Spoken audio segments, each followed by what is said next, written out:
You know, when we have a crisis like we're in the middle of this week, the American people expect their leaders to sit down and try to resolve their differences. I was at the White House the other night and listened to the president some 20 times explain to me why he wasn't going to negotiate.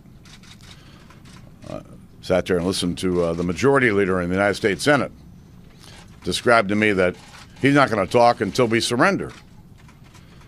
And then this morning, I get the Wall Street Journal out, and it says, well, we don't care how long this lasts because we're winning. Well, this isn't some damn game. The American people don't want their government shut down, and neither do I. All we're asking for is to sit down and have a discussion and to bring fairness, reopen the government, and bring fairness to the American people under Obamacare. It's as simple as that. But it all has to begin with a simple discussion. Mainly on the CR. A, is that true, and solely on CR? And B, to what extent would you be willing to look at a temporary debt ceiling increase, given that there's very little time to resolve both of these issues? Listen, the issue right now is the government. And all we're asking for is for Harry Reid to appoint conferees so we can sit down and have a conversation about bringing fairness to the American people and getting our government open. Mr. Speaker, you've been quoted before as saying that you do not want, that you want the debt ceiling to be raised, you do not want the U.S. to default. And Democrats are interpreting that as saying that at the 11th hour, when the president refuses to negotiate on the debt ceiling, you'll run a teeny debt ceiling bill. So can you be clear as to where you and your conference is on the debt ceiling? Listen, you've all heard me say this going back over the last 2 or 3 years. Our goal here wasn't to shut down the government.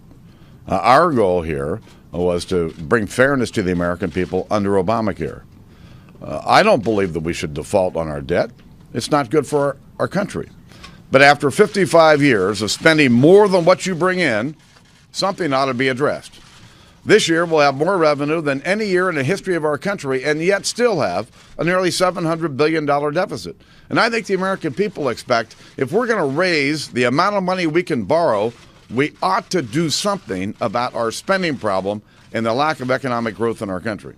But, Mr. Speaker, is this shutdown, this showdown, about the Affordable Care Act? Is it about the budget deficit? Why is the government shut down right now? We sent 4 bills to the United States Senate. 4 different positions, trying to soften our position to get the Senate interested in keeping the government open and bringing fairness to the American people under Obamacare. It's as simple as that. Last question. Mr. Speaker, we've seen a lot of reports about how there's personality sniping between you and the Democratic leader and the president. No. How much is about that? That's just not true. That is just, listen, that is not true. Now, most of you have dealt with me for some time. I might have sniped at Luke once or twice, all right? But I have very good relationships with all of my colleagues across the aisle. Listen, it's me. And maintaining these relationships is critically important. All I'm asking for is let's sit down like the American people would expect us and talk to one another about getting the government open and dealing with the significant problems that we face.